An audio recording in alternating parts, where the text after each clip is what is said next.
오늘 제가 말씀드리고 싶은 것은 그 캐나다에는 많은 은행들이 있는데 그 은행들 중에서 그 한 랭킹 6위 정도 하는 내셔널 뱅크에 대해서 한번 얘기를 해드리려고 합니다. 물론 뭐 우리가 일반적으로 알고 있는 은행들이 TD라든지 HSBC, RBC 등 여러 가지 은행이 있는데 은행을 많이 알고 있는 것은 나름대로 그 받을 때 그 아무래도 이제 조건을 맞추는 과정에서 그 은행마다 다 틀리기 때문에 그것을 한번 참고하는 것도 나쁘지 않을까 싶어서 말씀드려봅니다. 물론 이제 그 론을 받거나 대출을 받는 과정에서 그 모기지 에이전트를 이용하는 경우도 있는데 기본적으로 이런 은행도 있다고 하는 것을 알고 있으면 아무래도 그 모기지를 받을 때 도움이 되지 않을까 해서 한번 설명을 해드리려고 합니다. 물론 이제 캐나다에서는 한 10개 정도 유명한 은행들이 있죠. 제일 큰 은행이 이제 인터넷으로 찾아보시면 뱅크 오브 몬트리올 있고, 두 번째는 뱅크 오브 노바스코샤, 그리고 이제 세 번째로 그 규모 면에서는 캐네디언 임페리얼 뱅크 오브 커머셜이 있고, 이제 4위가 일반적으로 우리가 많이 사용하는 TD 뱅크죠. 그 토론토 도미니언 뱅크가 있죠. 그리고 이제 5등이 로얄 뱅크 오브 캐나다, 흔히 우리가 RBC라고 부르는 거죠.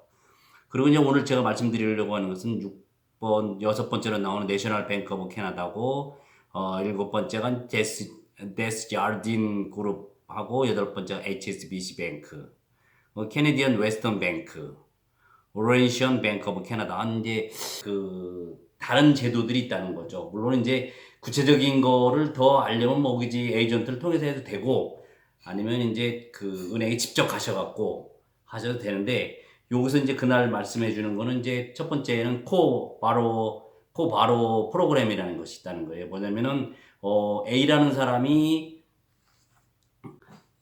사람이 대출을 받는 과정에서 그 인컴이나 에셋, 그 자산이 부족한 경우에 B와 같이 모기지를 받으면서 코바로 프로그램의 가장 중요한 그 타이틀에 들어가는 것은 A 타이틀에만 들어간다는 거죠. 대신에 이제 B의 인컴과 어셋을 고려해서 그거를 한다는 거예요. 물론 이제 이거는 인디비주얼 개인만 되는 거고, 컴퍼니는 여기에 해당 안 된다고 보시면 돼요. 코바로 프로그램 뭐 이런 제도를 알고 있으면은 나중에 이제 그 가족 간의 어떤 그 인컴이 합산해야 될 때 다른 은행에서 안 된다고 그러면 여기서 하면 되지 않을까 하는 그런 생각도 해봅니다. 두 번째는 이제 뉴커머 프로그램이라는 거죠. 이제 그 새로 캐나다에 오신 분들이 대출을 받는 과정에서 많은 이제 어려움이 있잖아요. 그래서 이제 여기서 물론 다른 은행도 뉴커머 프로그램이라는 게 있어요. 근데 이제 여기서도 있다는 것을 말씀드리고, 그리고 이제 보통 요거서 뉴커머라고 하면은 그 arrived in Canada within the past 5 years. 그러니까 캐나다에 와서 5년 내에 받아야 되는 건데, 과연 그러면 시점을 어디에 둘 것이냐는 보통 이제 크레딧이 나왔을 때를 대부분 하는데, 구체적인 거는 그게 상황에 따라서 케이스 바이 케이스가 틀리니까 그런 건 고려해 볼 필요가 있고, 물론 여기도 이제 LTV 기준으로, 그러니까 loan to value, 그러니까 그 자산 가치의 65%까지. 근데 65%까지 해주는 경우는 150만 불.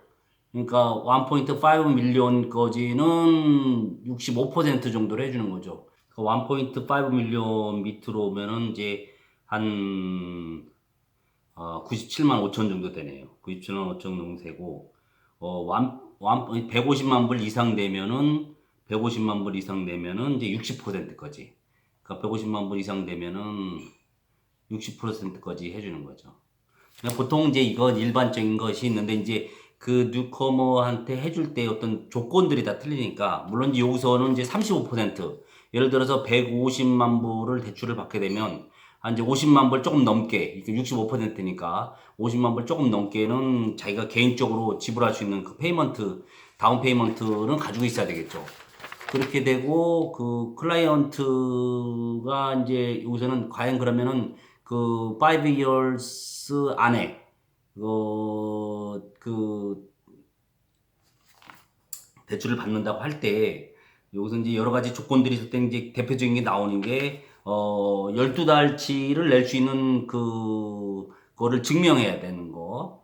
그런 게 하나가 있고, 또 하나는 뭐 이제 풀타임 잡으로 적어도 3달 이상 정도 일을 해야 되는 거.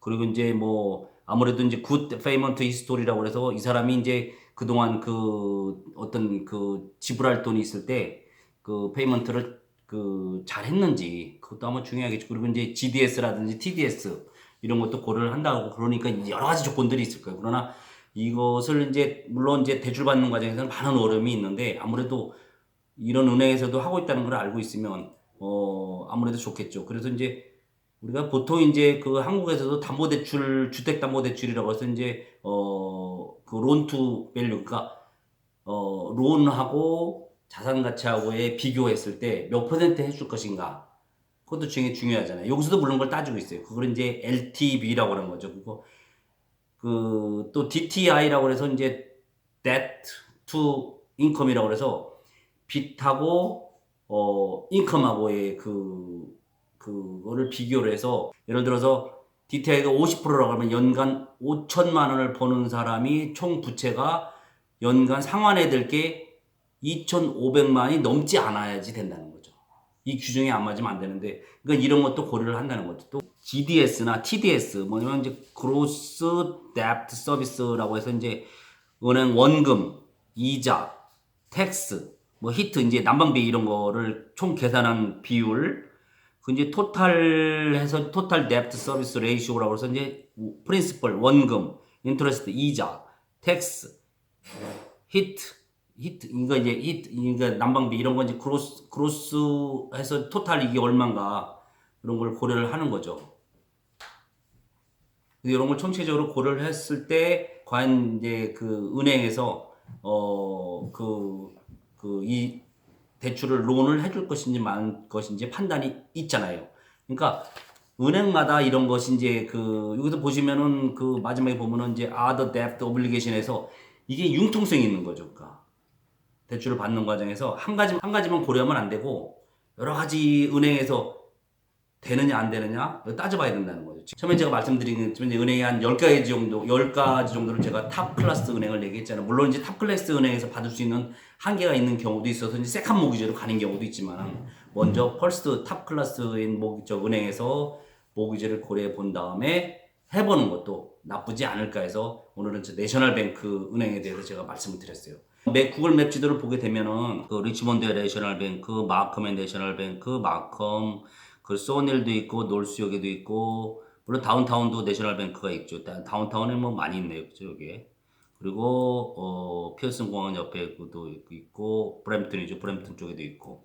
그러니까 내셔널뱅크가 많이 있으니까 혹시 집 가까운 데 있으면 한번 보시고 나중에 한번 혹시 모기지 에이전트하고 상담할 때도 뭐 한번 물어보시는 것도 괜찮고, 직접 이분한테 가서 물어보시는 것도 되고, 혹시 이분을 알고 싶으면 제가 뭐 개인적으로 약속도 잡아드릴 수 있으니까 뭐 필요한 사항이 있으면 한번 고려해 보시는 거 어떨까 싶어서 오늘 이 동영상 한번 만들어 봤습니다. 즐거운 시간 되십시오. 감사합니다. 집 소개해주는 남자 김일주입니다. 영어 이름 제임스.